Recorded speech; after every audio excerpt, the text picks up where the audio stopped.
Welcome back to another episode of Just Giants Chalk Talk. This week we have on, this isn't going to be a weekly thing, but for this episode we do have the Entertainah, the Giants YouTube king. This was awesome. Yeah, the Entertainah is the man. We talked about a lot of topics. We talked about the Super Bowl. We talked about, a current state of the program. If the Entertainah was to become the GM, what he would do. Just a nice, wide-ranging conversation about the Giants and some Nick talk, which I know you're all excited to hear too. Yeah. So be sure to follow him on YouTube. He's going to say that. Your link is going to be in the description below. And of course, be sure to subscribe to our show, Just Giants, on YouTube. And if you just like the audio stuff, that kind of sucks for you, but we accommodate. iTunes, Google Play, Spotify, it's all there. So be sure to give us a follow. And without further ado, the Entertainah. So welcome to the second ever episode of Chalk Talk Entertainah. You are the second guest in Grump Studios 3.0, which is still not, there's nothing on my walls yet, but I'll get there. You guys are pissed? Who's pissed? Yeah, I'm pissed. But so before we get into this in-depth conversation, the Giants, Entertainah and I are going to hijack this show.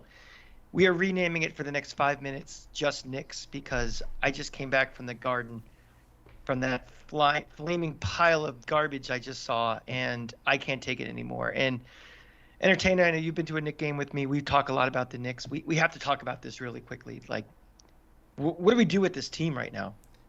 Yeah, again, thank you for inviting me to that Knicks game. I had a blast with you, even though the team stinks this year and they've been super underwhelming. But listen, I think this has been the nail in the coffin. This road trip. It's like, and I know we're back home now. We lost to the Nets, but it's like every game you feel like they're gonna find a way to screw it up, and it's just been redundant over and over and over again. I know RJ Barrett's not playing, but the team just feels like it's completely regressed off of what we built last year. So at this point, if I'm being honest with you, and I hate to use the word tank, but in the NBA, I think it's important to be able to get as high a draft pick as you possibly can, and this team's not going anywhere fast. I'm kind of hoping for the best draft pick we could get right now with this basketball team, because I don't see much being built. Well, to me, it's not even the tank. It's this team has to make an organizational decision. We have all of these young guys. We have Grimes, we have Quickly, we have Robinson, we have RJ, we have, you name it, up and down this roster, who, for whatever reason, Tibbs refuses to play in crunch time or for large periods of time. And if I see another fourth quarter of Alex Burks just chucking these layups he can't hit, and seeing Grimes standing in the corner with his arms like this, wide open, and nobody passing or anything, because these hacks aren't doing anything, they have to make a decision over the All-Star break. Are we going to commit to playing these young guys, because they're the future? They're all under salary control for the next couple of years. That's the decision. And if Tibbs doesn't like it, if he thinks his best chance to win with these trusted old guys that suck, you give him the gate right now and say, you're done. You have to think long-term on this team. And they set themselves up last year. They've drafted well the last 2 years, but what good is it, when Deuce is now in Westchester today? That doesn't help anything. Yeah, no, it's a disaster. And I was the biggest Tibbs fan going last year. He won Coach of the Year. He was great. But this year, Tibbs, to me, has been super questionable, hasn't done a great job. And tonight was just another example. I turned on the TV a little bit late into the early to mid second quarter. We had like a 25-point lead, and it's like the second time in the last 3 or 4 games where the Knicks have blown a near 30-point lead. So it just feels like this team has regressed this year, and it's unfortunate because this was the first year as a Knicks fan I went into the season in a long time with like pretty high expectations. Last year, of course, they were super underwhelming. They overachieved what we expected, but this year it's been super underwhelming. There's not much good to speak of. Yeah, with this Knicks team right now. It's not that this is a bad roster. I think just Tibbs. I don't think Tibbs is a bad coach. I think he does a bad job of evaluating talent, and he's made questionable decisions of who starts, who doesn't start, who comes off the bench, who sits, who doesn't play. I mean, he obviously was not in on the Cam Reddish trade. Cam plays like 7 minutes a game, big deal. I mean, they invested a first-round pick in him, and he's just not one of his guys. So I mean, it just feels like all the young guys have regressed this year. I know Quickly played pretty well tonight, but he's regressed. Mm-hmm. Like all the young players have gotten worse this year. It just feels that way. Barrett started to come around before he got hurt. Randall's played well on the road trip, but it hasn't resulted in winning. Yeah, but he sucks in the fourth quarter again. I mean, he was a nowhere man tonight. I don't think he even scored in the fourth quarter. This is our MVP. These idiots were chanting MVP 2 nights ago. They did it when we were at the game together. Yeah, I don't know what they're smoking at the Garden, but stop it. Or let you join in, right? Yeah, I might start. Yeah, I was at the bar with Snacks, and when I left, there was still like a 25-point lead, so I didn't have to. Oh my see God! If Snacks was glasses thrown against the wall. Yeah, Snacks was supposed to go to the game with me tonight, and if we would have gone there together, we'd both right now probably be at the Tombs downtown, handcuffed to a pole outside of the Garden. All right, let's get this show under fucking control. They just find ways to lose, man. It's incredible. This is. I mean, the Knicks this year, is this just the Giants 2021 with high expectations going into the year, overachieved the year before, and now they're just revealed as garbage? Maybe potentially it's the roster, maybe potentially it's the coach. Something's wrong. Let's get this show back to the Just Giants podcast. God damn it, you From Knicks the jelly fans. to the jam. Let's go. All right, let's go into this. The Super Bowl just happened, Tana. Tell me, what thoughts did you have on the overall playoffs? I mean, Cincinnati certainly, I don't even know if they really belonged in this Super Bowl, but they certainly hung around like they belonged. I don't know. What were your thoughts on the whole playoffs? Yeah, well, first off, the playoffs this year were terrific. I mean, every game, fantastic. you were on the edge of your seat. You know, whether it be the championship games, the divisional games, pretty much every game was super competitive this year. I'm with you on Cincinnati. I don't know how the hell Cincinnati made the Super Bowl when you look at all the deficiencies on that roster, but they just kind of felt like a team of destiny. But in the end, my takeaway from the Super Bowl was what Cincinnati's Achilles heel was, and what we knew it was after we saw them give up 9 sacks to the Titans, is why they lost that football game. I mean, when you look at their offense in that game, they had one play, really, the throw to T. Higgins, which was basically a Hail Mary where Higgins had the offensive pass interference that the referee didn't call anything. They had no sustainability on offense throughout the entire game. They surrendered 7 sacks, and their offensive line failed them. It's a miracle to me that they were able to make the Super Bowl with as bad of an offensive line as they have. It's the power of having a great quarterback, because, I mean, Cincinnati at the end of last year was a lot like us. You know, had a lot of, a quarterback that was injured and was out, a bad offensive line. They had, 4 wins last year? We had, 5 or whatever we did. They have a really, really good quarterback. They also had 4 wins with their star quarterback tearing his ACL. That's what I mean. Yeah. So, everybody likes to do who's the next team next year who could do that, who had the 4 wins, and we are not that team. But, the NFL, if there's no other league like the NFL where just because you're horrible does not mean next year. There's always one team. There's always one team out of nowhere, and with the right, moves that are made this year, some breaks with injuries and stuff. I'm not saying we're going to the Super Bowl, but you could see some dramatic increases over last year. Yeah, Joe, you hit the nail on the head with Burrow. As far as him carrying that team, I was blown away this entire playoff of how good. Even though I do think Burrow was being a little bit overhyped by some people in terms of his importance in those games, I thought the Cincinnati Bengals defense was getting overlooked. Yes, I agree with you. In those contests, like when they beat the Tennessee Titans, they created 3 turnovers. They were huge in the Kansas City Chiefs game, keeping them in the game in the second half. But regardless, Burrow definitely had, even though he doesn't his physical skill set doesn't jump off the page like when you watch Josh Allen or when you watch Pat Mahomes, but he just has it. He has great pocket awareness, and he finds ways to make something out of nothing. Yeah, I agree with you. There was a brief moment during the playoffs where I started to second get man, maybe we really should have went after Lou Anarumo. I mean, I really think the defense is what the star was. I know Joe Burrow is Joe Burrow, and part of what makes Joe Burrow so good is, just taking chances. I mean, that shot to T. Higgins is not really open, and he was against Jalen Ramsey. Even the shot to Jamar Chase in I think either the first quarter or second quarter, definitely first half, was deep down the sideline. He wasn't really open either. I mean, that's awesome. But keeping the Chiefs as low as even the Rams scored only 23 points. I mean, I think the defense deserved a little bit more credit, and maybe Burrow deserved a little less. But it is really definitely something to be said about what Burrow is able to do with essentially Higgins, Mixon, and Jamar Chase, and that's about it. Yeah, but there's one big thing, though. If Beckham doesn't go down, do they only score 23 points? That's another point. But also, I still think the fact remains throughout the most of the playoffs that, well, all of the playoffs except potentially the Super Bowl, the Bengals defense really shut down some high-powered offenses. Mm-hmm. That's true. Yeah, the Bengals defense was a lot better than I thought they were going into the playoffs. Yeah, so it's interesting for me that you think that the bugaboo is the offensive line and not one Eli Apple. Yeah, Eli Apple definitely didn't help them too much at the end of that game with the pass interference, and then he got burnt for the touchdown. Toast. Yeah, I'm not. You remember Elvis Elvis Patterson? What did you say?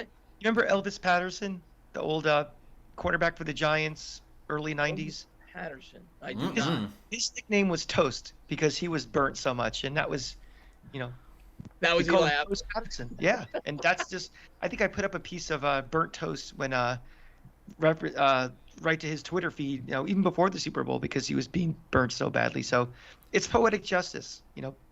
Yeah. Say what you want about if you don't like an organization and you move on, but to call out the Giant fan for it. That's not just Giants fans. Literally everyone. Chiefs players. I mean, he called out the Saints too, didn't he? He called out the Saints fans too. Yeah. Yeah. I understand that like swagger and confidence is part of being a DB, but it usually comes with some level of skill or something. Yeah, exactly. Do something first. Oh man, silly. The other thing I'll say is, as great as Cooper Kupp was in that game, and really the last drive because he was kind of quiet before the last drive, and then he took over. The play call by McVay on the 4th and 1, the handoff to Kupp was a huge play. Oh yeah, made a number of huge catches on that drive. As great as he was, I thought Aaron Donald should have got the MVP. As a matter of fact, I thought the entire Rams defensive line should have got the MVP because if we're being honest, that was the sole reason why they won that football game. So we debated this, and I said that you could make a case for it, but I'm a little less impressed with Aaron Donald beating up on the lowly Cincinnati Bengals offensive That's a fair line. point as well. Good point. You still got to do it. I mean, even though it's true.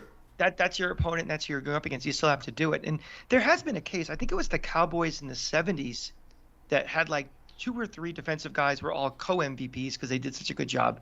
I think it was against Denver, like Super Bowl 10 or 11 or so. So there was some precedence to saying, you 3 guys were MVP. So they could have done that. Trivia question for you guys. I'm pretty sure. No, maybe I'm wrong on this. Maybe I'm wrong. I'm sure we will. Last defensive player to win Super Bowl MVP? The guy from the Bucks, right? No. It's Jackson? Malcolm Smith from Seattle. Yes. I was thinking Ray Lewis, but you're right. It was Malcolm Smith. That's right. I was going back which was the most random MVP because that game was out of hand from literally the first snap. Yep. It was just soared over Peyton Manning's head and I think resulted in a safety, right? Yes. Yeah. So I mean, they could have picked any Seahawk to be MVP of that game. I mean, do you have to? Here's another thing, though. Do you have to pick an MVP? I know there's contractual things, and I'm going to Disney World, but are there games where nobody's more valuable than anybody else? Like just a team played well, it was a close game, a kick decided it or not, or one play. I mean, why do we have to have an MVP? Because we were at a party watching the game, and we were like, I don't know who the MVP is. No one's really stood out. Matt Stafford didn't really play well, right? I was going to say, even though the stats didn't indicate it, I actually thought Stafford played well, taking everything into consideration. The fact that he had no run support. I know he threw 2 picks, but the first one was basically a punt on like 3rd and 15. He threw it into the end zone or whatever. And he made a number of huge 3rd down conversions throughout that game, like 6, 7, 3rd and 7s, 3rd and 8s throughout that game. I think you can make an argument Stafford deserved it more than Kupp, actually. Interesting. Yeah. I was going to say, I think you could make an argument that he played well enough to win, but it was not an MVP performance. He wasn't super. Yeah. But I thought, given the circumstance that they couldn't run the ball at all that entire game, he made a number of big plays, especially after Beckham went down. Stafford made a couple of huge 3rd down conversions throughout the second half. Did you find it curious how often they kept trying to run the ball in the second half? I thought McVay was super conservative until the last drive. Yeah. Like I was watching the game with my friends and my brother, and I was like, I feel like I'm watching Joe Judge. Like the entire game until the last drive when he had no choice but to open things up and, because it's 4-down territory at that point. Mm-hmm. He was super conservative. I thought he coached really scared, and he almost cost the Rams that game. Do you think he's really going to retire? Who's going to retire? McVay. McVay. Well, I he didn't he, even he hear said that. something that was like non-committal. He said something like, I don't even know if I'm going to be back here next year. You know, and it was kind of I like, didn't hear, like I said, I've been away from social media for around 3 or 4 days, so I didn't even. No, he's like 36 years old. Well, well, because here's my thought. If the Rams are screwed for next year, right? They went all in, cap everything, right? Is it possible he just takes the year off because he knows that they're going to be terrible and just moves into some other situation that's not horrendous next year? He pulls a Sean Payton with the Saints. I or mean, he pulls a doesn't have to John move Madden in. and goes to the booth. Yeah. Oh, I don't think that's going to happen. He's Do too you young think for the- that. I know the Rams are in a really tough cap situation, but I still think they'll be good next year. I look at the NFC. The NFC sucks. I mean, I still think. Yeah. I still The think NFC Rams are West is still competitive. pretty tough. Well, the West is good.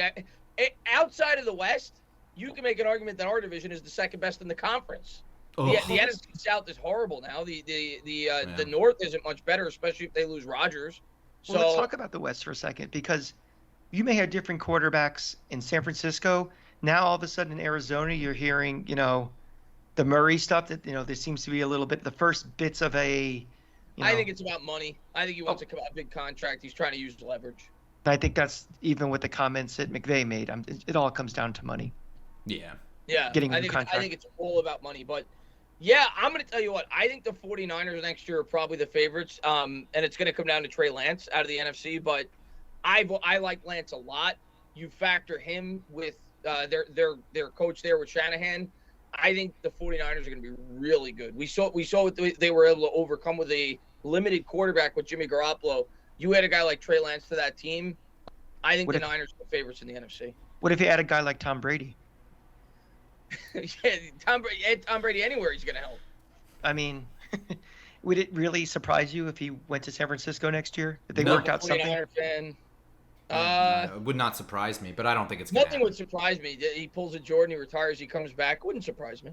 And they trade both quarterbacks to Tampa, and then he goes to because they still have his rights, Tampa Bay. I can't see them trading Trey Lance because they traded 3 first-round picks to go up and get that guy.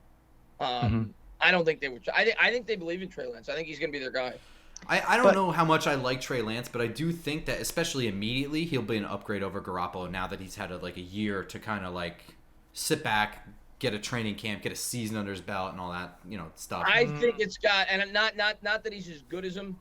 When I watch Trey, I actually like Trey Lance a lot. When he was coming out, he not quite the same level, but he reminded me of Josh Allen in terms of he's a little bit smaller, but he's got the big arm, he's got the running ability, he's got the upside, and you pair that with great coaching, a guy like Shanahan, I think he could be really good with the 40. I think it's as much to do with the situation as the quarterback, but when you pair him with Shanahan with the upside, I think he could be really good there. Final Super Bowl thoughts here. I really enjoyed the halftime show, and Tana, I don't know your musical area. I know Cranky fans' thoughts here, so I'm gonna hit you with a question, and this is really just to screw with my boss. Would Guns N' Roses make a good halftime show, or are they fat, shitty, and washed up? Go. I think both are true. I honestly have not seen Guns N' Roses what they look like today. Oh, it's not pretty, buddy. Didn't they form like a Velvet Revolver? Wasn't that? That was Guns N' just That Roses? was 3 of them. That was Slash, Slash and Duff and was it Izzy Stradlin, the third guy? Yeah, maybe. 'Cause I saw them in concert. They were like years ago at Jones Beach. They were actually really good. Velvet Revolver. I don't know. I haven't heard. I don't know what Guns N' Roses still sounds like. I'll say this: I've seen a couple of old bands. I saw Paul McCartney 4 or 5 years ago. He was still really good, even at his old age. So I like Guns N' Roses. I think they could make a good halftime show. But as far as this past halftime show, I'm not even a huge rap fan at all. But it made me feel old, I guess. Because that was me music too. I listened to when I was in high school. Well, it was my post-college, so it made me feel even older. So, but I liked it because it was a concise idea. These were LA guys. It's LA people. Sorry, and they're all kind of in the same. There is no forced merging of worlds where you have Bruno Mars and then an unplugged Red Hot Chili Peppers Chris and Martin Flea shows is up, flinging around. It just felt like a concise show. It wasn't trying to appease the entire universe. I liked it for that reason. I mean, it's not. I mean, I liked it anyway. But if you liked it for no other reason, I think you have to agree that it was one of the more concise shows that they've had. It was one fucking idea. Sounded relevant still. I mean, nobody was up there who looked old, like lost their hair or just. Well, 50 looked like he could have sat home for this one. Yeah, 50 was. He was about $1, and he was pretty. Still, he didn't look like some old man up there. It wasn't like all of a sudden getting Woody Guthrie to come out there and play songs. It was still seemed rather relevant. So Cranky, I need your thoughts on GNR. I need you to tell me how shitty they would be. I need this. I think they'd be fine. I mean, it's somebody, again, you know, they've been around now for 35 years. 20-year-olds love the songs. I mean, go to any game, football, baseball, basketball, hockey, cricket, whatever. You're probably going to hear a Guns N' Roses song. In fact, that was one of our running jokes when we used to go to games. No. Okay. Listen, I like Guns N' Roses musically. I'm saying, would they put on a good halftime show, or are they fat, shitty, and washed up? That is my very... Okay, you think they would put on... Okay, I could. They have all the money in the world. They can make explosions come out of explosions. I get that. But I mean, I've seen Axl Rose lately, and he looks like $10. If you think 50 Cent looks like $1. I'm trying to look up a more recent photo of these guys. Get a wide lens for your picture, because he's a little. You know, when you watch when you watch something now, it's not on HD, it's on standard definition, and it looks like it's kind of like this, like resized and stretched by my mom. That's Axl Rose. Okay, I'm looking now. Yeah. Probably not a great idea for the halftime show. But the songs, everybody. The songs, myself included. I like Guns N' Roses songs. They're not going to run through Chinese Democracy front to back, but I mean, they better not. If you bang out "Welcome to the Jungle," "Sweet Child of Mine," "Paradise City," and maybe you finish it with that long bloated "November Rain," 12 minutes, it'll be fine. Well, I mean, they would have a second act, so they wouldn't even need to play all that. One show that I loved, and I know we're all Giants fans, so maybe I'm biased. I thought the Tom Petty halftime show was really good. Sure. That's in the top 5 for me. I was at that one. Yeah. It was good. I thought it was really good. Did you guys like the Michael Jackson one? Well, that was years ago. That was in the 90s. Real big one. That was the first time he really had something. I remember it though. Yeah, it was good. Yeah. I thought it was fantastic. I mean, I just recently, it was like suggested to me on YouTube, and I was testing my audio right before we did this. So I literally just recently saw the first 10 seconds of it, and I was like, oh yeah, this was amazing. That was the Bills Cowboys, I think. It was the last one in LA before this one. Yeah. Okay. Yeah. It was good. I remember watching it as a kid. Well, as segueing away from this, everybody, really quick, what was your favorite one ever? Tom Petty, because the Giants won. And I like Tom Petty, but I probably biased because of it, but I'll go with that one. Favorite for me is probably Tom Petty as well, but I think objectively the best was Prince. Not even a debate. Prince was very good. Yeah. They should release the Prince one on video and as a CD. It was that good. It was fantastic. Was very good. Hands down. Cool. Yeah. All right, I'm sorry. I'm done screwing with you, Nick, who is my boss, who is undoubtedly going to see this because I had him raging with my opinion on that one before.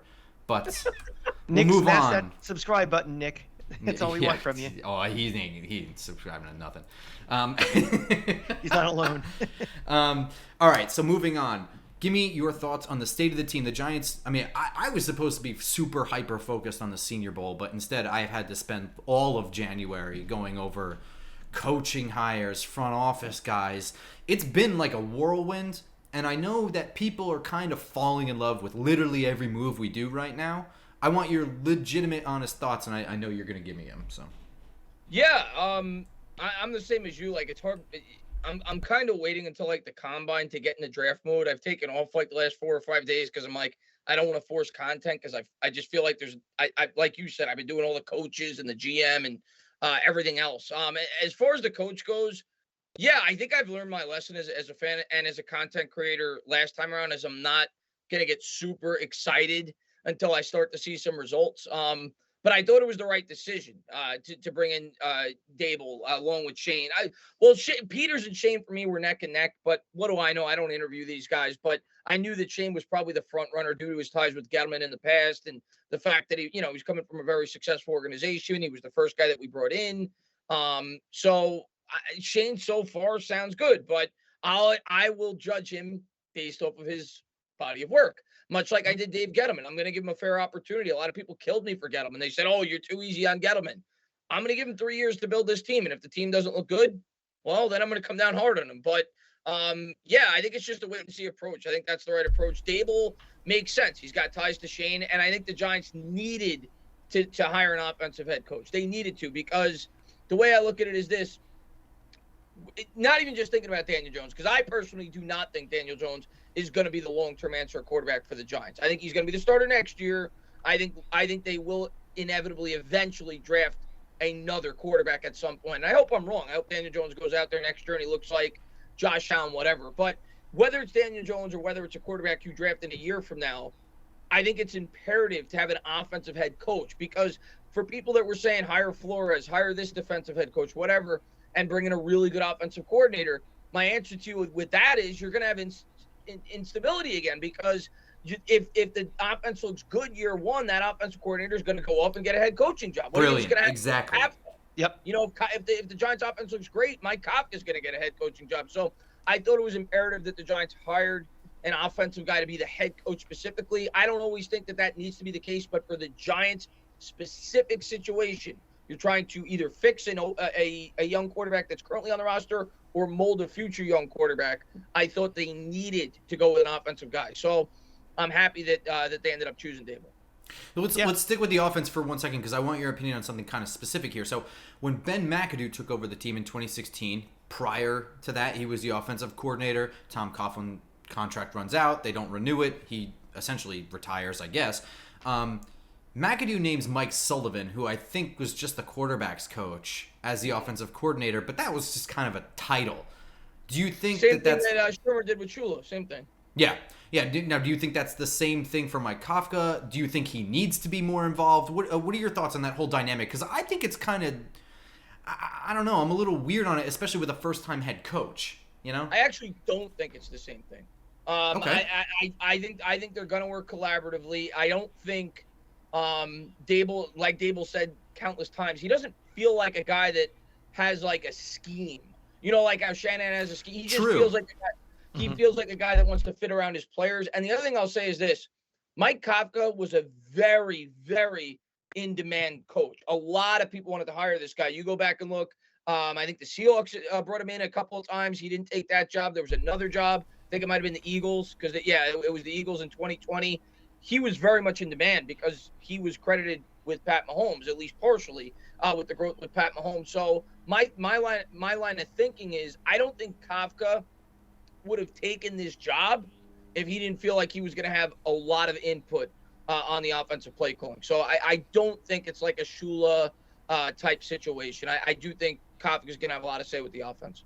Here's the one thing I'm a little concerned about is that you say, he comes in, doesn't necessarily have a scheme. He fits the offense around the players he has. That's great for year one, because when you inherit this quarterback, these weapons, this offensive line. But what about going forward? Like, how do you work with the GM to get guys to fit a schemeless offense? Like, I can see that. No, listen. So I would think. Now, obviously, I'm not Dable, so I would think that you're building it around your key players, right? I mean, and then once you see what your key players are capable of and what you can scheme them with, then you get the supplemental guys to make that shit work, right? Like, so if this becomes schemed around Barkley, which it probably won't, but we'll get to that later, but if that becomes the staple of this offense and they're going to re-sign him and whatever, then they're going to get some guys who can move people on the offensive line downfield. You know what I mean? Just really power drive them and get him out in space and do all these crazy things. Whatever it takes to get Barkley more effective. I think that's what it is. He's going to scheme the plays around the guys that are going to be key foundational pieces, and then year 2, year 3, year 4, you bring in guys to make that shit work. And then when contracts expire, guys get too old, or whatever the case may be, you replace and readjust, I think. I think that's kind of what he means, right?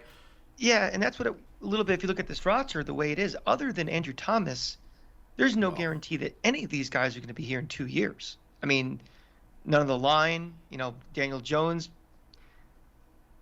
more maybe Galladay, maybe.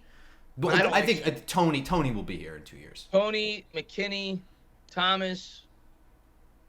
That's On about it. offense, it's really in nothing. terms of Yeah. Yeah, guaranteed. so that's what I mean. It's like, we can be identifying players like in the short term, but that doesn't necessarily going to be here in 2 years. Again, someone like, Galladay, for example, if they identify him, but he may be a cap hit in 2 years. Who knows? So we're in a real tough spot the way this roster is right now to, kind of identify, what we have to build a foundation, what we're going to do going forward. So it's going to be a real challenge for, Shane and everybody on this team, how they're going to build this roster. Let's move over to the defense. What are your thoughts on Wink Martindale? Was he your guy going into this? Was he not? Do you have any concerns about the blitzing, etc.? Yeah, he was. I mean, I wanted Fangio more than anything, but that was probably fantasy talk because it didn't seem like he was even on the list of candidates. I think it also came out that Fangio would only take certain jobs. My friend who's a 49ers fan said that he thinks he's going to come back to the 49ers in a year. We'll see with that. But Wink Martindale, obviously a very credible defensive coordinator. And I knew the Giants were going to have interest. We brought him in for a head coaching interview 2 years ago. So my biggest concern with him is what you just said, the blitzing. And he seems to be like the type of guy that's going to blitz no matter what. He's going to be super aggressive. The Ravens were first in blitz frequency in 2018, 19, and 20. And last year they were sixth, and that was probably only due to the fact that they were missing their entire secondary, so they couldn't blitz quite as much. So I know a lot of Giants fans are excited because we're going to have a more aggressive defense, but I remember fans said the same thing about James Betcher when we brought him in. James Betcher was really aggressive with the Arizona Cardinals, and he got here, and I know it was a different situation. It's apples and oranges because they were transferring from a 4-3 to a 3-4, so not all the players may have fit. Here you got a guy that's coming in with a personnel group that was meant to fit in a similar scheme to what he's going to run.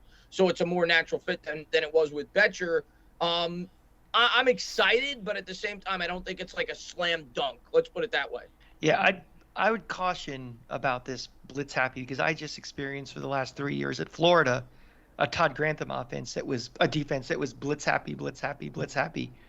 And more often than not, it left exposed secondaries and just chaos all over the place and giving up thousands of yards and 1 million points. So it sounds great on paper, but it better be controlled chaos and controlled, blitzing. Because if you're just blitzing all the time and they scheme it for it properly, the right personnel, on the backside, it could be really ugly really quickly. And this fan base they'll turn on it really, really quickly.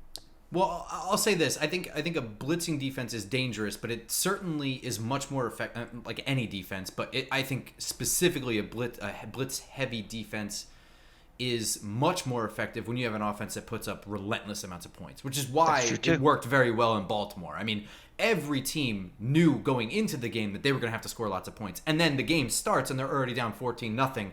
Pretty quickly. I mean, it really makes teams one-dimensional, and that's essentially playing right into your strength at that point. So, if Dable's offense pulls through, I would say it's very likely that Wink Martindale's defense is pathetic next year. If the offense isn't going to score points right away, and it's going to be a tall order for this team to get an offense that can score points in 1 year, it's very possible this team could look like horse shit next year, just as a necessary step one, right? I would not be surprised at all. I hope not. I hope they're a great team.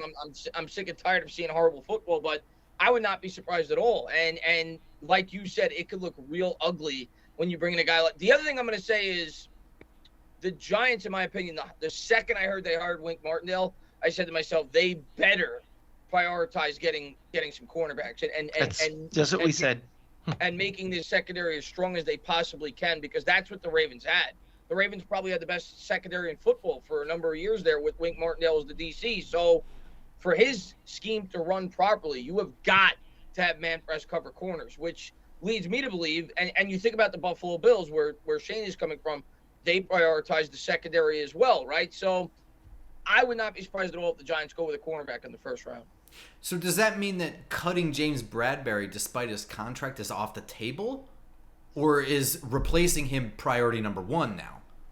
That's the thing. I don't know what they're going to do with Bradbury, but regardless, even if they don't cut Bradbury, I don't think Bradbury's going to be in the long-term plans. You're talking about a guy that's approaching 30. You're talking about a guy who had, our current GM had nothing to do with bringing him over here. So I don't see him getting another contract with the Giants. So even if they keep him for this year, I don't see him here much longer after that. So it should, even if they keep Bradbury, it shouldn't prevent them from drafting a cornerback if they really like one. We had this in the last couple of shows. I had a 6-point plan for how I would rebuild this team. And one of my points was making an honest assessment of what a timeline should be. Like, what is an honest evaluation? Is this team going to be a playoff team in 1 year, 2 years, 3 years? Like, what's the expectation? And then to be a championship team, is it, do we expect based on what they're starting from, what the roster is currently, what their draft picks are, what their salary cap situation is? Is it reasonable to say 2022 or 2023, 2024? Yeah, what do you think right now? Yeah, I've learned one thing since being a content creator is this. I'm not going to put timelines on anything. I put timelines on the last rebuild, and I said by 2021, this team's going to be good. We're going to be in good shape. We got to give this rebuild some time. And 2021 came along. We got real aggressive like I thought we would in 2019 because I thought it would be a 3-year process, and things just completely went to hell. So I am not going to put a timeline on anything. What I will say is next year I have no expectations in terms of winning a lot of football games. What I want next year is to see a team that gets better over the course of the season and a team that starts to establish some kind of identity and a much improved offense. That's what I want to see out of next year. And when I say much improved, that doesn't mean they have to be a great offense. It means they have to be at least mediocre. I can identify it. Yeah. There's identifiable traits. Average. So, that's my expectations. In terms of the playoffs, the good news is in the NFL, if you do things properly, you can get things turned around real quick. But what I will say is, without the quarterback, and this year's playoffs are a clear example of that. Look at all the teams that advanced in the playoffs. They all had young, emerging, or great veteran quarterbacks outside of the 49ers, who had a great surrounding roster. Good luck building a roster as good as that. So without it doesn't have to be elite quarterback, but without a very good quarterback, and whether that maybe it's Daniel Jones, who knows, if we improve the offensive scheme and the roster around him. But if it's not him, we better find one fast. And until we find that guy, I don't expect us to be a consistent playoff team. So it's hard for me to give a time frame because right now we don't know if we have the quarterback. Before we shift on to the direction that this conversation is kind of heading, was there any coaching hires that outside, like the assistant coaches that you really liked, that you didn't like at all? Anything that kind of set up? Because there were some interesting names. Bobby Johnson is the O-line coach. That's a really important hire. I didn't really know anything about him until he was hired. Looked him up. I happened to be in Mobile in a hotel room with Bobby Skinner at that moment. We're frantically writing down notes and researching stuff, and I came away feeling pretty impressed with him where I was worried that I hadn't even heard of this guy before. And then I know a lot of people like the defensive line coach we got from Minnesota. Do you have any thoughts? Yeah. When I did my research on Patterson, I was really impressed from some of the things his former players said about him. And you think about that Minnesota Vikings defensive line, they've had arguably the best defensive line in football. Over the last 5 or 6 years. And it's not like he did it with guys that were meant to be studs. Like these were 4th, 5th round picks that he turned into really, really successful defensive linemen. And you read stories about players who wanted to come back to Minnesota just for him. So I thought that was a good hire for sure. The Bobby Johnson, the offensive line coach, what I like most about that, like you said, I don't know much about the guy, but what I like about it is I think what it's going to entail is there's going to be sustainability at that coaching position specifically because he's coming over from Buffalo. He's coming over with Dable. The New York Giants have had 3 different offensive line coaches over the last 2 years. Andrew Thomas has had so many different guys. Last year, we basically had 5 offensive line coaches. So it's tough to learn in a situation like that. So the way I look at it is bring over Johnson is clearly a guy Dable likes working with. Otherwise, why would he have brought him over here? So I don't see them moving on from him. So that was what I was most excited about. I'm like, okay, this is going to be a guy that's going to be here for a couple of years. Were there any other hires that jumped out at you? Trying to think. Henderson kept his job, the DB's coach. There was a couple of linebackers coaches. I to be honest with you, I didn't do a ton of research on them. No, I don't blame you. As a preface, I'm not grilling you here. I don't take a lot of stock in these. I like Kafka. I like Kafka for sure. I don't know much about him, but I like the fact that he's coming over from Kansas City. I like the things that I read in terms of Pat Mahomes saying that, he was a really good coach and had a lot to do with his upbringing. So And a lot of people talked highly about Kafka, so I like that hire. Like you said, we don't know specifically how much of an impact he's going to have on the offense, being that Dable's an offensive guy. But, yeah, I would say I like the Kafka hire. I thought that was a good one. Are you upset that not all of the coaches are bald? Because I'm a little hurt. I mean, I thought we were in solidarity with me. See, I'm Team Hair, so. So you're on. I wanted Rob now. Ryan. Yeah. I was having this conversation a couple of weeks ago when we hired Dable. There's not that many bald head coaches in the NFL, but 3 of them reside in New York. Robert Salah, McDermott, and now Dable. I think there's only like 4 or 5, maybe 6 bald head coaches in the NFL, but 3 of them are in New York. Isn't Lovie Smith? Lovie, well, he's a new coach, but yeah, I think he's bald. Yes. Which is I can't believe he's a coach. I believe he's bald before I believe he's a coach. I do think I made a joke on Twitter, and I think people thought I was kind of kidding. I'm really not outside of my wheelhouse to do this, but if we start winning with Dable, I will absolutely razor my head and grow this beard out. In the past, and this is some, I don't know if we've ever talked about this on the show, Cranky. In 2011, we were looking good as a team, and then we dropped that game at our family Christmas party against Washington, which we always lose at our Christmas party. And then we went on a tear. I don't think we lost since then. And you and we grew handlebar mustaches, and we didn't shave till we lost. Yeah, and I looked like Super Mario by the time the Super Bowl happened. So I am absolutely, I will go full beard and razored head. That does not bother me at all. Now, the question is, will both of you do it? Hey, if we're... Where's the Super Bowl next year? In Arizona? Yeah. If we're going to Arizona, I will go full Grump at my head. I'm somewhat insulted. It doesn't have to be next year. It just has to be with Dable. As long as he's the head coach and we're winning, going to the playoffs, I'm doing it. All right, here's my goal in life. That at some point the Giants make the Super Bowl, that I can shave my head as opposed to I just lose my hair, because Grump and I are cousins, and we have a family history of uncles and parents and grandparents that could be head coaches in the state of New York. And it's coming. It's already hit him. It's going to catch me at some point. But I want Father Time to slow down. I want to be shaving myself for a Super Bowl as opposed to just showing up with a comb over or anything worse. So that's my wish. Tana, you're gonna wear a hat anyway, aren't you? Yeah, I always wear. I have hair though, but I there you go.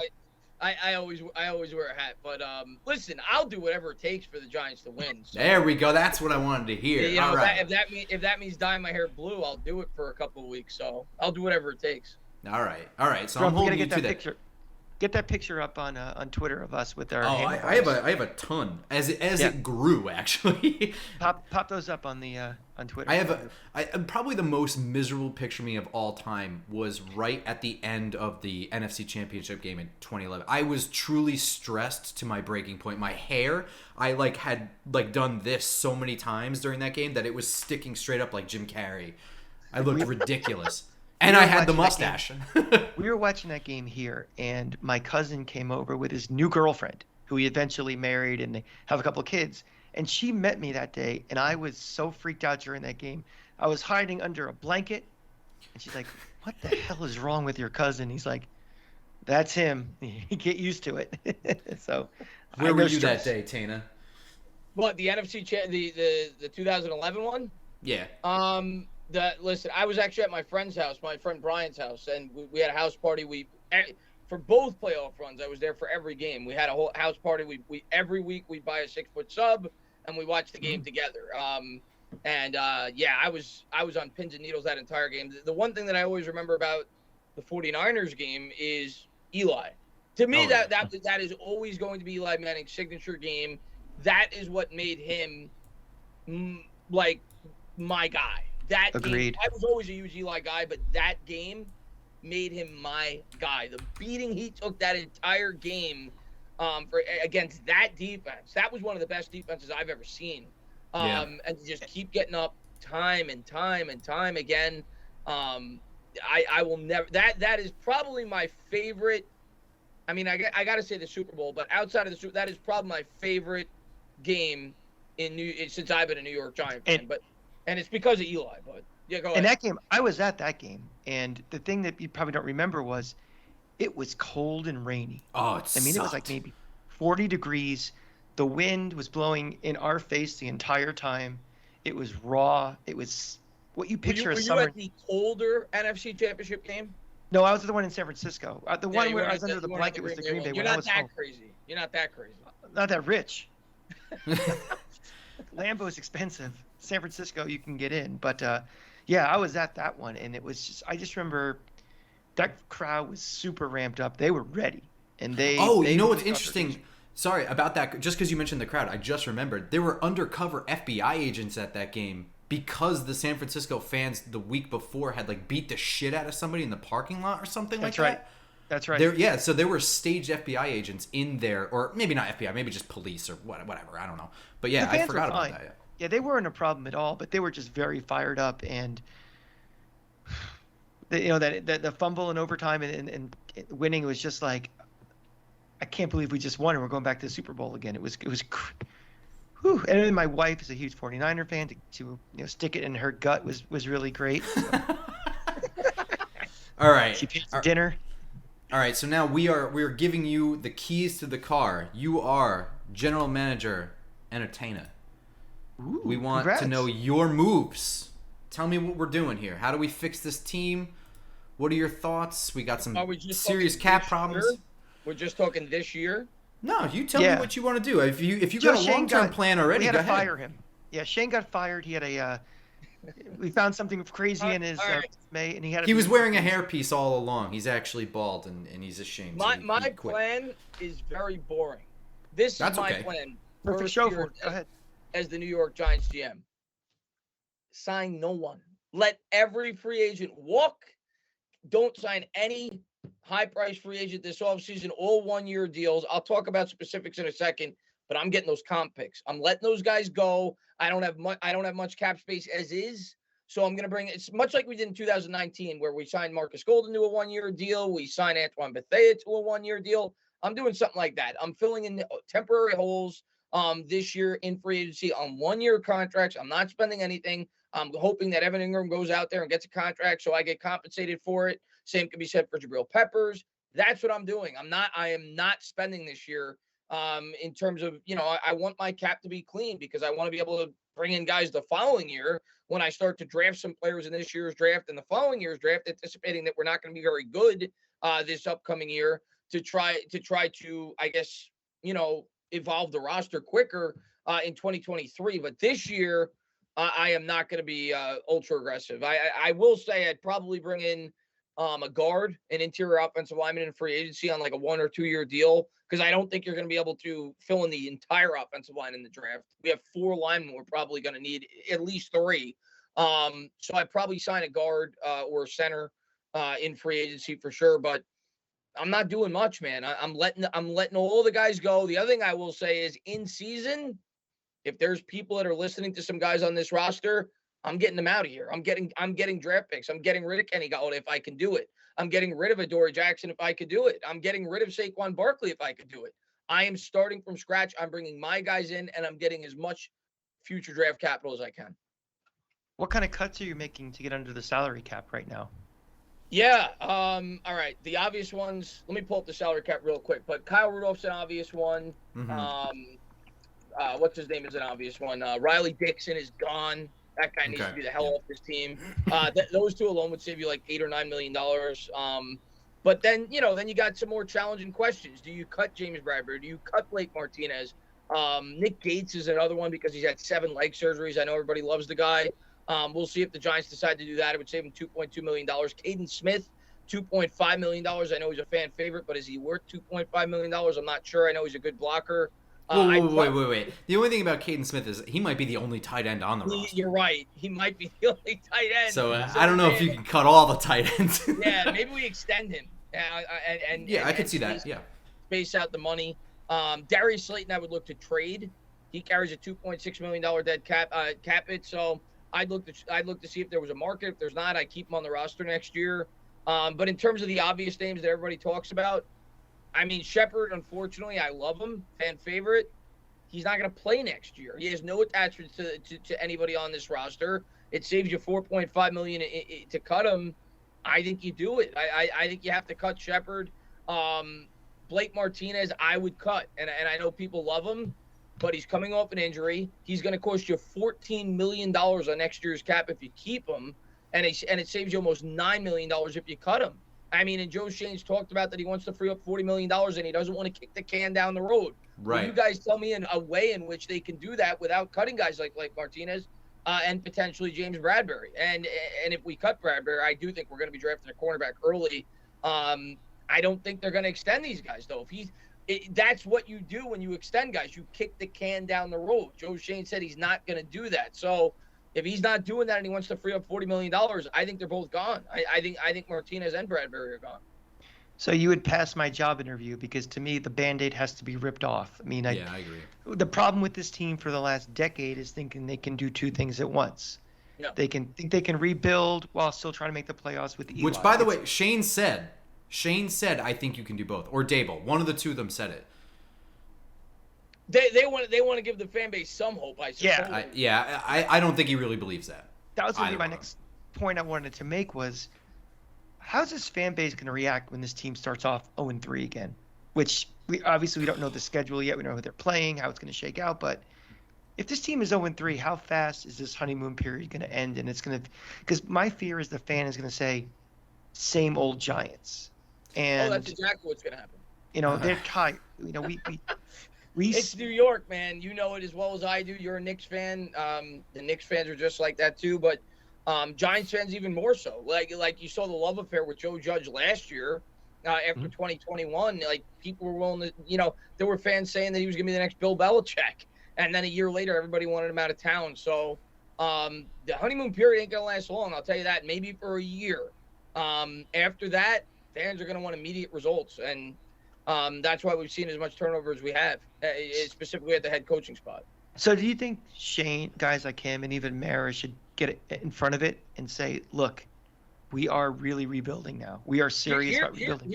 Here's what I think they need to do, what they should do. And I don't know how they feel about all the players on this roster. I know they've come out and said that they love Daniel Jones. They're going to say that, right? Whether or not they love him or not. Because they don't want to hurt his trade value if they're potentially looking to trade him. Right. He's their guy, and I think he will be the quarterback next year. But the way I look at it is this.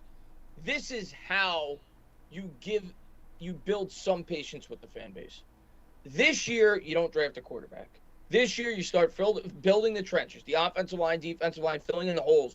The following year, when you draft your quarterback, the fan base has no choice but to be patient. You can't expect immediate results with a rookie quarterback. So that's the way I look at it. I think if the New York Giants do this right, the fan base is going to have to give them 3 years, because you look at Justin Herbert. Justin Herbert won 5-6 games his rookie year. So we're not going to get Justin Herbert more than likely in the draft. So the way I look at it is, I think they're going to have to be patient if you do it that way. If you draft your rookie quarterback the following year, the fan base will ooh and ah over that. They'll be excited over the rookie quarterback, and they'll hope that he has some promise, but they'll also go into the year realizing we're probably not going to win more than 5, 6, 7 games year two. So I think if the Giants do it that way, you're always going to have fans that are impatient. Like week one, people are going to be saying to fire this guy. There's always going to be fans like that. This isn't working. What did we do? Yeah. But I think the majority of the fan base, if they do it that way, which is what I think is the proper way to do it, I think they will give it 3 years. So, I agree. I think most fans will have lines in the sand pretty quickly. I mean, there's a group of people that want results. You know what I mean? There's people that don't, I don't want to say they don't understand, or they just don't have the patience for a full teardown and seeing I can't blame them without bad. Yeah, no, me either. We've been terrible since we started this friggin' podcast. So, I've been wanting to do content for a good Giants team since we started making a podcast. But I think it depends on how the losses happen. I mean, if it's clear that this is a team that is just under-rostered, and it's clear that they're just rebuilding, but they're hanging around or something like that, and it's not, with 2020 and 2021, there was a clear villain in Jason Garrett. And there was a thing that you can point to and be like, it won't fix everything, but if we fire this guy, we'll be better. I mean, like, this is a bad hire. This is a problem here. If there's no clear coaching problem and it's just a roster issue, I think most of the fan base will be patient. They'll understand. I think he made the right point.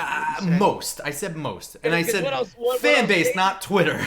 What I'll say to you is this on that, and I hope you're right.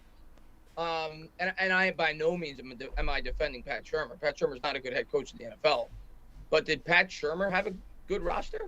Did Pat Shermer have a roster that could really go and win football games? I don't think that was closer to a team that was good in terms chronologically. Chronologically, I mean, in 2016 they were a playoff team. 2018, Pat Shermer takes over. So the expectations are slightly different. We had the taste of winning still in our mouth more recently. Okay. I think also the fans kind of felt like, yeah, there's some problems here, but Ben McAdoo was a bad coach. You know what I mean? Like, I think there was a lot of that sentiment. And then Pat Shermer came in and was like, all right, we got rid of the bad coach. You know, this Eli situation is another story. And, you know, that's certainly a problem that I think was identified around that time. But I think that factored in a little bit. Here's the difference now to back then is that these weren't very divisive hires. Like, there was no huge anti-Joe Shane contingent out there where Dave Gettleman was polarizing from day one. A lot of people hated the guy from day one. They did not like, all the news that came out of Carolina with the free agents. They didn't like his Boston accent. They didn't like him. So a lot of people never got on board with him and wanted to be proven right that they thought it was a mistake. Where and also Jason Garrett, Cowboy guy, never was given a chance by a lot of this fan base. Look, Ginger, yeah. We just lost Snacks. He tuned out. Jason Garrett was not good, but I do think he was used as a scapegoat. Yes. By a lot of the fan base. I agree. So, that I agree with. I mean, all of these hires, the fans don't have any negative feelings of them coming in. They don't care that they're from Buffalo. None of that, really. So I think they're excited that they're coming from good organizations. I mean, every guy we brought in is coming from a winning program. True, but also people are like, I don't want to hear any more Belichick guys. It's like, that's the winningest organization of them all. So, but again, though, there's part of that New York-Boston thing where, like, I don't like them, and he wasn't going to give them a chance. And to follow up on a point you made a little earlier, how will the fan base react? I think the win-loss record next year might be horrible again. But if they see in week 16 or 17, they can say, I can define what this offense is trying to do. It may not be successful, but, last year, you couldn't tell me what the Giant offense was. And last 2 years. Yeah. I mean, last year at the end of the season, of course, obviously, we're down to our third-string practice squad quarterback, which kind of all bets are off. But even when, Daniel Jones was there, what kind of offense was this trying to be? I think if you could see even after year one, okay, this is what they're trying to do. May not be successful, but if we can see a direction that both sides of the ball are going, this fan base will be a little more forgiving than it has been, even if they have 5 wins or so. I'll say this. The fan base will flip if this team is bad and Malik Willis tears it up somewhere else. They'll lose it, and I understand. That's their problem. That's my opinion on that. I don't want any part of nothing to do with Malik. I don't want a quarterback in this year's draft. We're not ready for one. This is not an organization ready to make the playoffs, and it's not ready for a quarterback. It takes time. Wait. I wouldn't do this, but I don't think that it's not ready for a quarterback that might sit a year. And Malik Willis is a good example of someone who might be really incredible, but probably needs to sit a year. So if they draft him, yeah, the franchise isn't ready, but they don't even have to play him. Yeah, but I don't think that's out of the question. But you're taking away a draft pick, which is needed to start building an infrastructure for that. I understand that. Yeah. Like I said, I would not do that. That's my point. The way I look at the quarterback, and I get what you're saying too. Like if they're listen, no matter what the Giants do in this year's draft, I'm going to give it a chance. If they take Malik Willis, I'm going to say okay, but he better be a top 5 or 6 quarterback in the NFL. If you're taking him that early in this year's draft, when you have as many needs as the New York Giants currently have, and the fact that he's going to have to sit a year. The other thing I'll say is if he's being picked 5th overall, he's not sitting. It's not a situation like Pat Mahomes with the Kansas City Chiefs where he got drafted 10th and they already had a winning team and he got to go there and sit behind Alex Smith. The New York Giants are going to be a horrible football team. he would have to start. Malik Willis would be starting if the New York Giants took him 5th overall, at least in my opinion. So I don't think he would sit a full year and learn, similar to like Trey Lance did with a winning team like the 49ers and Pat Mahomes did with the Kansas City Chiefs. I don't see that being the case. Malik Willis has upside. So if the New York Giants are blown away by him, it better just be right. But the way I look at it is this: with all the needs the New York Giants currently have, and you know how valuable it is to have a quarterback on his rookie salary. That's gold. That's gold when you have a quarterback on the rookie salary. Why would I want to waste the first year or two of that rookie salary before I start to build this offensive line, before I start to build this team, so I could maximize the quarterback on his rookie contract? The other thing I'll say is this: if I'm Joe Schoen, if I take a quarterback in this year's draft, my job's on the line year one. Because if Malik Willis fails, I'm out of job in 3 years. The way I look at it is, if I'm Joe Schoen, is I get to do whatever I want this year. I start building the team. I'm not going to touch a quarterback. I'm going to set this roster up as good as I can to take that quarterback. But what I will say is, if they feel there's a quarterback in this draft that he is a generational guy and you're not going to be able to find a guy like that in the next draft, by all means, take him. You always do that at the quarterback position. I just don't believe that's the case in this year's draft class. And also talking about wasting rookie salaries, why would you waste a year of Daniel Jones's rookie contract still? I mean, he's a placeholder. Worst case this year. He's still relatively cheap compared to what other starting quarterbacks in the NFL are getting. I don't want to burn that year of a cheap quarterback as well. Might as well play him. It's see what you got with the guy. And something, if he's not good, chances are the record's going to be bad. You'll be able to draft that quarterback next year. Yeah. There's a guy like Willis in every draft every year. And if you want him, you can get him, I think. This is not the window to get a quarterback is not this year. That's the way I look at it. If I feel like there's another Malik, the way I feel like is, name the quarterback of this year's draft, I feel like there's going to be another one of them next year. I don't think there's an Andrew Luck in this draft. I don't think that there's this can't miss prospect. So the way I look at it is, we're not in a situation to force a quarterback. That's what we did last time. Why am I going to force a quarterback pick when I have as bad of a roster as the New York Giants have? Next year, I'll go out and get my quarterback. And this year, if I could trade down to better assure myself the possibility of trading up to get a quarterback in the following draft, by all means, go out and do it. But I'm not a fan of taking Malik Willis or any quarterback in this draft. I absolutely love that you said that, because that's what I was saying, is that in an ideal world, I would trade both picks down. But either way, one of them has to move down, and you have to accumulate a second first-round pick next year. That's my feeling. And the feeling is 100% related to the quarterback position, because if you're not sure of your quarterback, always have 2 first-round picks the next year. Just in case there's a guy coming out and you can package shit up and move up. And if there's not, kick it down the road. Just trade again. Go ahead. Or if you don't love a quarterback in the draft, or you feel like he's not obtainable, like, say whoever, the superstar quarterback in the 2023 draft class, the team picking first overall needs a quarterback. You're not going to be able to get that quarterback. That team's not trading out of that pick. But the other thing, if you accumulate draft capital, potentially if the team is better established, built based off the draft in 2022, maybe then you can go out and trade for that shiny quarterback. Sure. Maybe then you can use that extra draft pick to say, I'm just throwing a name out. I know he's never coming here, but Deshaun Watson, there's 4 first-round picks. Now we have a team that's better situated to accommodate you to win football games. So whether it's to trade for a quarterback or to trade up for a quarterback, I think, like you said, I think it's important to be able to get that extra first-round pick. And also, if you think that this quarterback is a generational quarterback, I can guarantee you somebody else does who really wants him now and may overspend to get him from you. Yeah. So, you're in that position where you don't have to get one right now. I know the Giant fan base thinks we need a quarterback right now. We don't. What happened last time we did it? Yeah. It has not worked with Daniel Jones, and it's not all because of Daniel Jones. A lot of it has to do with the fact that the roster's been a complete shit show, but the roster's not much better right now. So I think you could argue that we're right back where we started. Yeah, we're also assuming that Daniel Jones is not the guy. I mean, you prepare for the eventuality that he's not with draft picks, but what if he is? He could be. What if he's your guy? Then you have all these other draft picks accumulated to fortify other parts of the team that are needed. Keep working that offensive line. Get that edge rush you really need. The secondary, which we've talked about, was going to be a big need with this defense. Replacing high value contracts we're probably going to have to cut this year to get under the cap. So I think you prepare for it, but don't assume you have to use it on a quarterback, because I'm still in the jury's out for me on Daniel Jones. I'm going to give him the benefit of the doubt. So one topic that we haven't talked about, and I'm going to end on this just because we're running on time here. So, you said this is going to be the last question real quick. You said that you're going to prioritize the secondary. Eli Apple is a free agent next year. Are you signing him?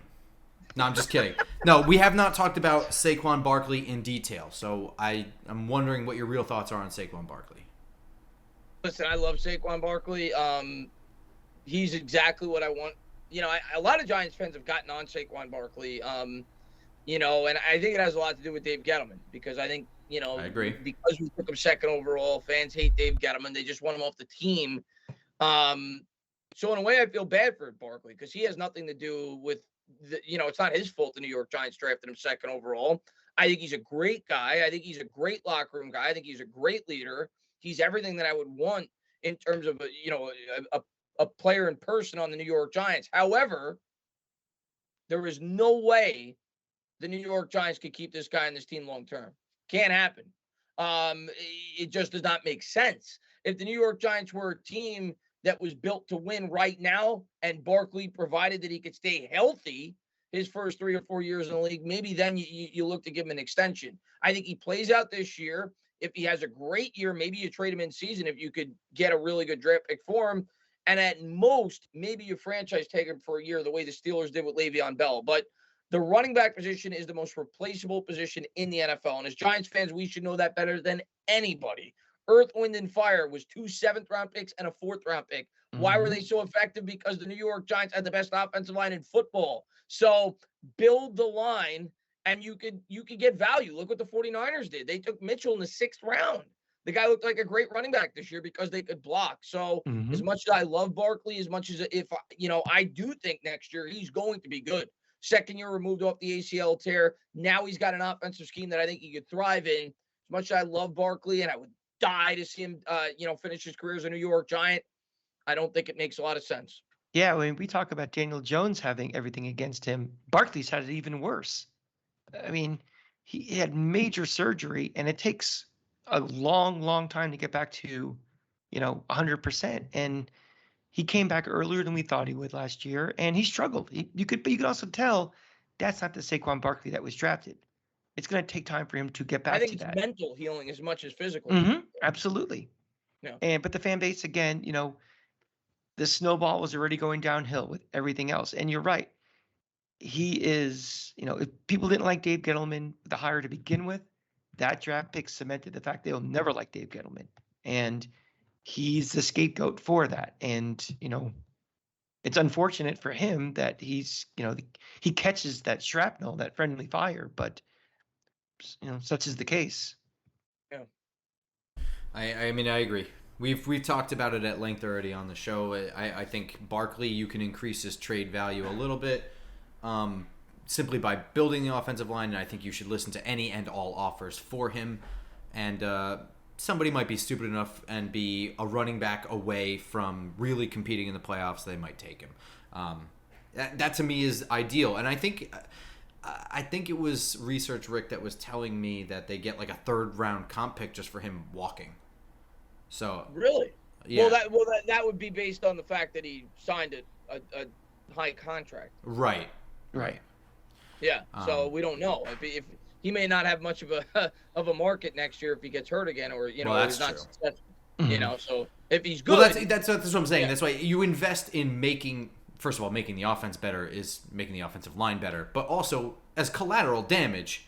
His run game should take off if you're building. I think he's going to be good next year. Especially if we focus on the offensive line and with the new scheme and I think better play callers. I do think Barkley, another year removed from the injury, will be vintage Barkley next year. I really believe that.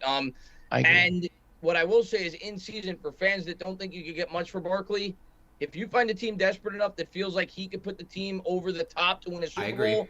It can happen. Look at the New England Patriots. They traded a 2nd-round pick for Mohamed Sanu because they were desperate for wide receivers. So, a team like the Buffalo Bills, for example, they don't have a great running back. So That's just an example. But they're a team that's going to be competing. The Kansas City Chiefs. Imagine what Andy Reid could do with Saquon Barkley. So True. I do think there could, if he shows he's back to the old Saquon Barkley, I do think there's a market for him. I do think it's possible. Maybe you get a second-round pick for him. So Teams like LA and Tampa Bay will deficit spend to go all in and win. Yes, sure. Exactly. Get the Rams on the phone. And it worked. Yeah. That's why you're going to see a lot of things like stories coming out in June and July. Wow, Barkley is looking fantastic in these workouts. You're going to see the picture of him all jacked up and ripped, working out just in shorts and stuff. They are really going to pump up everything they can to make this guy market for the trade market. All right, Tana, plug all your stuff. Tell everyone where you can be found. Well, first, I mean, thank you guys for having me on. Thank you, really. Yeah, thank you for thanking me. I got to meet both you guys. You guys are two great guys. So I always love talking Giants with you guys. I haven't talked Giants for the last 4 or 5 days, which is weird for me, but I needed a little break because there's not a whole lot to talk about. So I appreciate you guys having me on talking Giants. Yeah, if you guys want to check me out, Entertainah Talking Sports on YouTube, and I'm pretty active on Twitter, even though I haven't been the last couple of days. So yeah, definitely give me a follow, and yeah, anybody that wants to talk New York Giants, I'm here. That is true. He will interact with every friggin' comment on Twitter. You will at least like every single one. You were very interactive on Twitter, and that's awesome. I try. When are we starting our Talking Knicks show? Because I think we have a lot to say about that too. Oh, we could talk for hours on hours about this mess of an organization. The only silver lining with the Knicks right now for me, I do think R.J. Barrett has looked a lot better. Before he went down with the injury, he looked like he was getting a lot more confidence. It looked like he was adding a lot of, specifically his last 5 or 6 games, it looked like he was adding a lot to the arsenal in terms of the offensive game. So that is the one silver lining I've gotten out of this season so far, is I do have a little bit more confidence in Barrett over the last month or so that he is starting to grow as a player. But outside of that, there is not much to talk about in Knicks land. So, again, as we finish our episode of Just Yeah, Knicks, I think the decision is going to be made, like I said earlier, about what is the future of this franchise. What are we doing? I think they're going to make the decision that we're going to play youth. We're going to see what we have on this roster. Wins and losses be damned the rest of the year. Play the Quickleys of the world and play the Grimes.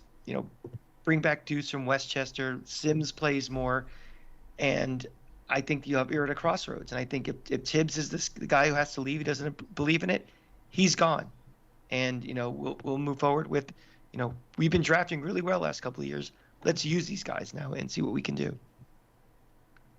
Yeah, wake up, Grump. All right, thanks so much for joining us, man. That's gonna do it for us. All right, that's going to do it for this episode of Chalk Talk with the Entertainer, this episode of Just Giants. Be sure to follow us on Twitter and YouTube and Spotify or whatever if you enjoyed that.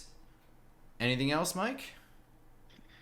We're not talking about the Knicks anymore, I promise, until they piss me off again. Yeah, and then I'm going to have to sit through it. All right, everyone. Go Giants. Go Giants.